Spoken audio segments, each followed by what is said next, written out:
নমস্কার, আমি শুভধর। আমি ফারাক্কা গভর্নমেন্ট আইটিআই এর ইমেক ট্রেডের প্রথম বর্ষের একজন ছাত্র।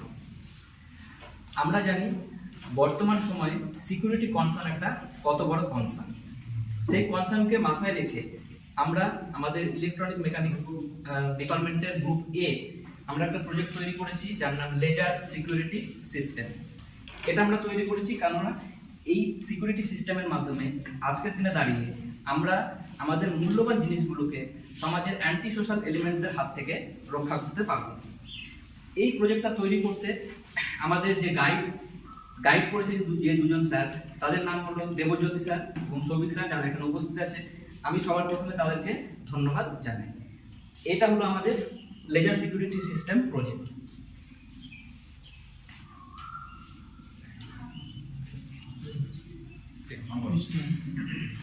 এই প্রজেক্টটা তৈরি করতে আমাদের যে কম্পোনেন্টগুলো লেগেছে সেগুলো হলো একটা BC547 ট্রানজিস্টর, একটা LDR, একটা লেজার এবং একটা 2.2K রেজিস্টার।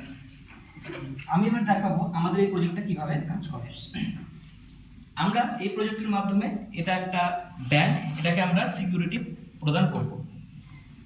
আমরা জানি যে দিনের বেলা ব্যাংকের কোনো সিকিউরিটির তেমনভাবে কোনো প্রয়োজন হয় না, কিন্তু রাতের বেলা আমাদের সিকিউরিটি একটা ব্যাংকের সিকিউরিটি আমাদের কাছে একটা বড় কনসার্ন। এবার এই প্রজেক্টের মাধ্যমে আমরা এই লেজারের মাধ্যমে এই ব্যাংকের যে চারপাশের এরিয়াটাকে এটাকে আমরা একটা ঘেরাটোপের মাধ্যমে রাখবো।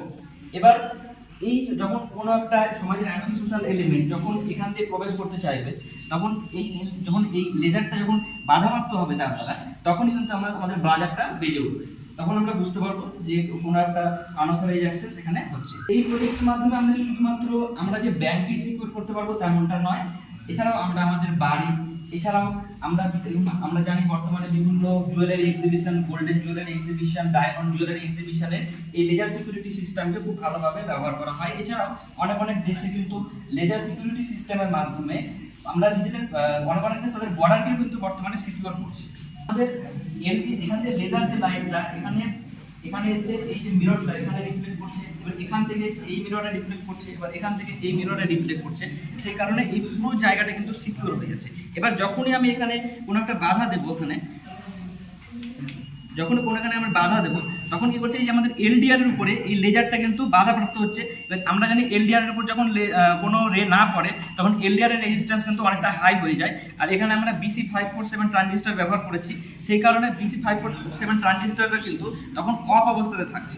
সেই কারণে আমাদের পুরো সার্কিটটা তখন বাজারটা বিপ করছে। এবার যখন LDR এর উপর আলোটা পড়ে তখন কি হচ্ছে, তখন LDR এর যে রেজিস্ট্যান্স এটা অনেকটা কমে যাওয়ার কারণে আমাদের যে BC547 ট্রানজিস্টর, যেটাকে আমরা একটা সুইচ হিসেবে ব্যবহার করছি, সেটা কিন্তু অফ অবস্থাতে থাকছে। সেই কারণে কোনো বাজার কোনো বিপ কিন্তু দেখাচ্ছে না, বিপ কোনো